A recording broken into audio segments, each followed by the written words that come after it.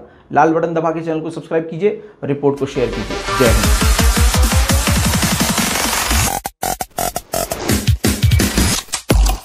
तेरा बाप आया।